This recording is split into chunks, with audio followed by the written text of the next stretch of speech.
14 साल भरत ने राज्य किया, कार्यवाहक राजा के रूप में रहे। 14 साल बाद भरत जी ने राम जी को कल राज सौंप दिया। क्यों भाई, सौंपा कि नहीं सौंपा? लेकिन एक अंतर देखा गया। क्या अंतर देखा गया? राम जी के राज्य में काल आया था। राम जी के राज्य में काल आया था। काल का प्रवेश हुआ राम जी के राज्य में, भले ही भगवान की अनुमति से हुआ, लेकिन हुआ, काल आया। लेकिन 14 साल तक भरत जी के राज्य में काल नहीं आया। आप कहोगे ये क्या प्रमाण नहीं आया? जैसे कोई मरे ना तो क्या मानोगे, बोलो? जैसे 14 साल तक कोई मरे ही ना, कोई ना मरे, तो क्या मानोगे, बोलो? काल नहीं आया। यही यही यही मानोगे कि नहीं? काल नहीं आया। भरत जी के राज्य में 14 साल तक कोई मरा नहीं। बोलो, आश्चर्य की बात है कि नहीं? और एक विशेषता, 14 साल तक कोई पैदा भी नहीं हुआ। 14 साल भरत जी के शासन काल में ना कोई पैदा हुआ और ना कोई मृत्यु को प्राप्त हुआ। वाल्मीकि रामायण का प्रमाण है ये। इसका मतलब है कि हम एक बार वंश वृद्धि के लिए हमारा विवेक और हमारा संयम हमारा सहयोगी बन सकता है। बोलो भाई, कि हम वंश वृद्धि अभी नहीं करेंगे तो इसके लिए हमारा विवेक और हमारा संयम, बोलो, हमारा सहयोगी बनेगा कि नहीं बनेगा?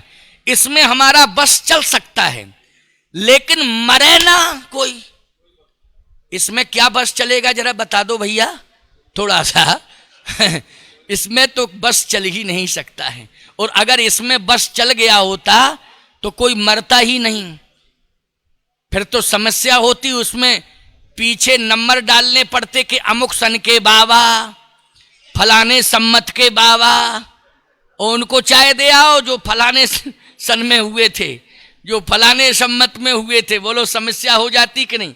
और सबसे बड़ी समस्या तो खाद्यान्न की हो जाती, आवासीय समस्या हो जाती। क्यों भाई, कहाँ रहते इतने लोग? जनसंख्या बढ़ती जाती, घटती नहीं, बढ़ती जाती, लोग मरते नहीं, तो समस्या पैदा होती। लेकिन मृत्यु पर किसी का वश नहीं है। लेकिन भरत जी ने 14 साल रहकर यह बता दिया कि हमारे राज्य में कोई मृत्यु को प्राप्त नहीं हुआ। भगवान राम ने कहा वोटर लिस्ट मंगाओ जरा, तुम देखें।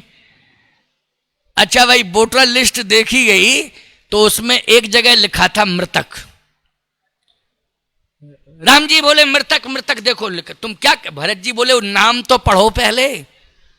तो उसमें लिखा था चक्रवर्ती सम्राट महाराज दशरथ। भरत जी बोले जब पिताजी समाप्त हुए, इसके पहले हम ननिहाल में थे, बाद में आए, अगर मैं आ गया होता तो पिताजी ना तो मृत्यु को प्राप्त हो पाते, ना आप बन जा पाते, अगर मैं आ गया होता। लेकिन लीला आप ही की है कि हमें आने नहीं दिया और पिताजी को बन चलेगा, और पिताजी को ऊपर भेज दिया। ये लीला तो सरकार आपकी है प्रभु जी, ये लीला तो आप ही की है। लेकिन अगर मैं आ गया होता तो पिताश्री के ऊपर काल हावी नहीं हो पाता, काल हावी नहीं हो पाता। प्यारे, एक और विशेषता क्या? भगवान राम के राज्याभिषेक में भरत जी का बहुत बड़ा योगदान रहा। 10 गुना खजाना बढ़ा मिला, 10 गुना खजाना। राम जी जितना छोड़ गए थे, लौट के आए तो 10 गुना खजाना बढ़ गया। अच्छा, 10 गुना खजाना कैसे बढ़ गया? एक तो आबादी नहीं बढ़ी। क्यों भाई, आबादी नहीं बढ़ेगी तो बोलो राज्य का कोष बढ़ेगा कि नहीं बढ़ेगा? सरकार सबसे ज्यादा कोष खर्च करती है आबादी पर, करती कि नहीं? वो आबादी जब नहीं बढ़ेगी तो कोष बढ़ेगा।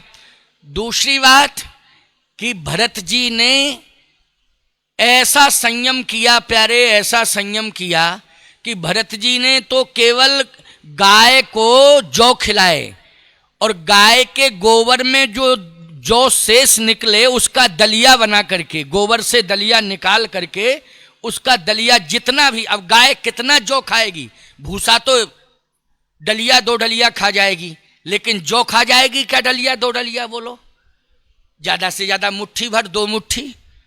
वो भी मुट्ठी दो मुट्ठी में गोबर में कितना निकलेगा? उसका शेष भाग थोड़ा सा निकलेगा, है नहीं? हजम, बाकी हजम हो जाएगा, है?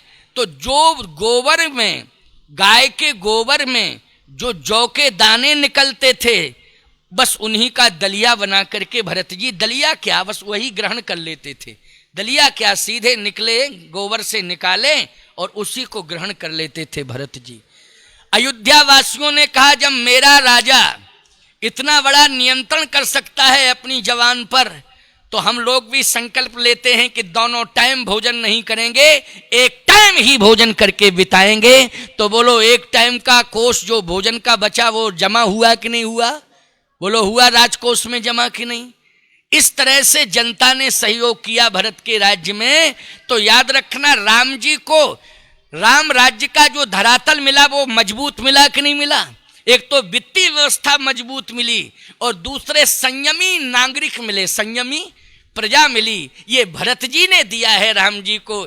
एक तो संयमी प्रजा बना दी भरत जी ने अयोध्या की, और दूसरा खजाना बढ़ा दिया भरत जी ने। भगवान राम का राज्य ऐसा राज्य हुआ प्यारे कि आज तक 11.5 लाख वर्ष हो गए, लेकिन आज तक लोग मांग करते हैं तो केवल राम राज्य की मांग करते हैं। बोलो, दशरथ राज्य की मांग कोई करता? दिलीप राज्य की मांग कोई करता? नहीं करता। हरिश्चंद्र राज्य की मांग कोई करता? नहीं। अच्छा बोलो, भगवान कृष्ण के राज्य की मांग करता कोई? नहीं करता। राम राज्य, कृष्ण राज्य नहीं। जबकि भगवान ने द्वापर में, द्वारिकापुरी में राज्य किया कि नहीं किया? बोलो, किया। लेकिन कोई कहता है कृष्ण राज्य चाहिए, कोई कहता दशरथ राज्य चाहिए। दुनिया यही कहती है कि मुझे चाहिए तो राम राज्य चाहिए। राजा बलि जैसा धार्मिक, बोलो राजा था ना, अरे इतना बड़ा धार्मिक राजा हुआ कि बलि का पहरेदार बनना पड़ा भगवान को। आज भी वो परंपरा का निर्वाह होता है। बोलो, भगवान 4 महीने के लिए पहरेदार बन के कहां चले जाते हैं? राजा बलि के यहां चले जाते हैं। देवसैनी को जाते हैं और देवोत्थानी को फिर आते हैं ना देवोत्थानी को। तो कल्पना करो, ऐसा धार्मिक राजा बलि कि जहां भगवान को पहरेदार बनना पड़ा, और आज तक भगवान पहरेदार बनता चला आ रहा है। बोलो, चला आ रहा है कि नहीं? पहरेदार नौकर होता है, प्यारे, होता है कि नहीं होता है? बोलो, घर के बाहर कोई जाग रहा है तो कौन जाग रहा है? मालिक सोता है और नौकर जागता है। आज भगवान पहरेदार बनकर के पहरेदारी कर रहे हैं राजा बलि की। लेकिन कोई माई का लाल मुझे ये बता दे कि मांग कभी उठी हो कि मुझे राजा बलि जैसा राज्य चाहिए। बोलो, मांग हुई क्या? जब जब भी मांग उठी है भारत देश में, तब एक ही मांग उठी है कि मुझे राम राज्य चाहिए। राम राज्य इसलिए चाहिए क्योंकि राम राज्य की विशेषता है दैहिक दैविक भौतिक तापा, और राम राज्य का हुए नहीं व्यापा। नहीं दरिद्र को दुखी न दीना, और नहीं को अबुध न लक्षण हीना। अल्प मृत्यु नहीं कवन्यु पीड़ा, सब सुंदर सब बिरुज शरीरा। बोलो भाई, ये विशेषता किस राज्य की है? राम राज्य की विशेषता है।